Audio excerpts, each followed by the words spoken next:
All right, so amid a non-stop Trump transition news cycle, we do have to pause for just a few minutes to discuss a pretty wild congressional hearing that happened today on Capitol Hill regarding UFOs, which is even more exciting with Trump re-entering the White House and some very based men about to run DOD and also CIA. Earlier today on Capitol Hill, the former head of UFO investigations at the Pentagon, this is a Pentagon, very, very important guy at the Pentagon, Luis Elizondo, a man entrusted by our government with protecting some of our nation's most sensitive top secret programs, testified under oath in front of Congress.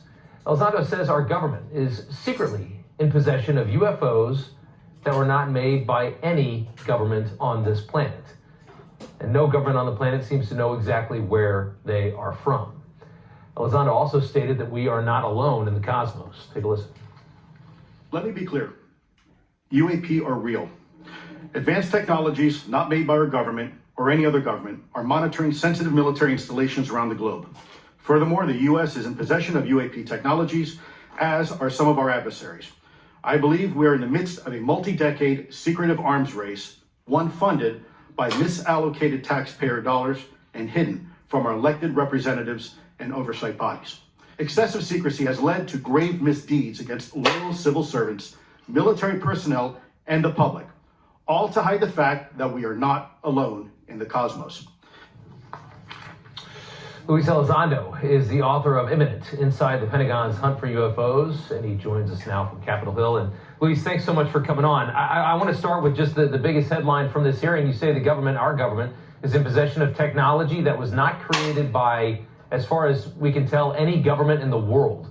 What more can you tell us about what you've seen working at the Pentagon? Sure. Well, there was a time actually in my career I signed documentation saying I would never discuss this topic. And after an exhaustive review process of about over a year long, the Pentagon finally allowed me to talk a little bit about it, which I put in my book. And the fact is that, yes, the U.S. government has had a long-running program in this topic, despite the stigma and taboo and the public statements that, we've said before our government's not interested in this topic. We've spent millions and millions and potentially billions of dollars into the research and development into UAP technologies, and we've done so without the proper oversight of Congress. And that's why we had the historical, I think, in my opinion anyways, one of the historical hearings of this year. And as far as what, I don't know what all you can reveal, but what you've seen, and you believe that, and I assume that you have seen this yourself, that there is a technology that did not come from our government, hasn't come from any government in the world? So, yes, but more importantly than that is the fact that why aren't members of Congress able to see what myself and my colleagues have been able to see through reports, video, and photography and whatnot, by the way, through some of our most sophisticated intelligence collection platforms. This isn't like grandma seeing some lights in the backyard.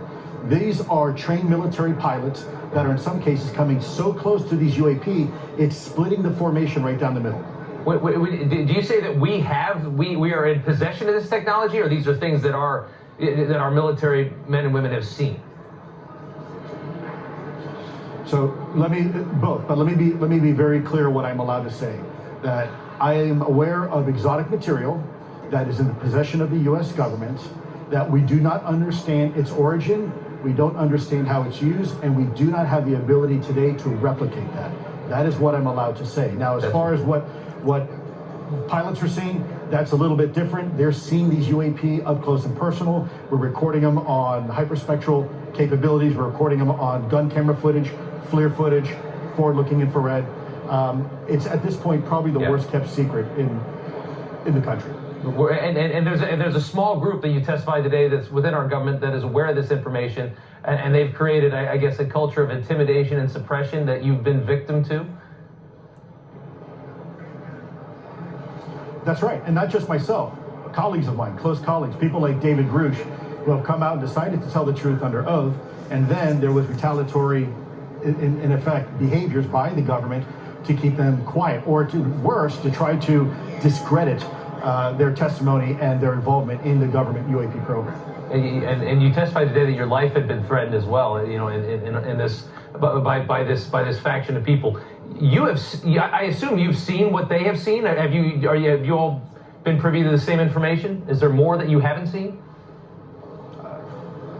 Well, so when I was in the program, roughly from 2009-ish to about 2017, I was looking really more at the nuts and bolts aspect of UAP. Basically, how do they operate? What are the physics behind them? And what is the difference between those capabilities and our own capabilities? So that was primarily our focus. As far as the historical records, I was more probably, I think it's fair to say, interested in the current observations, because when you're briefing a general or you're briefing a Secretary of Defense, they're not really interested in what happened 50 years ago. They're interested in what happened last week. So our focus in ATIP was really more of the here and now. And you said you believe today that the technology that we have seen or that we are in possession of could either have been made potentially in some kind of military private sector or potentially out of this world, right? Correct. I mean, this is why it's important we have congressional involvement, because Congress needs to know they have an oversight responsibility. And if one section of the government is not being responsive to another section of the government, then especially if they have a need to know, that's problematic, because then you don't have accountability, you don't have oversight, you don't have transparency, and that's where things go wrong. Well, hopefully with this new government coming in, a lot more transparency will be, coming, and I think it will be. I don't see any reason why there wouldn't be. So, yeah, I'm very optimistic. I agree with you. I'm very optimistic. And you say that there is no question we are not alone in the cosmos. Luis Elizondo, thank you so much. We appreciate it, sir. All right, devastated after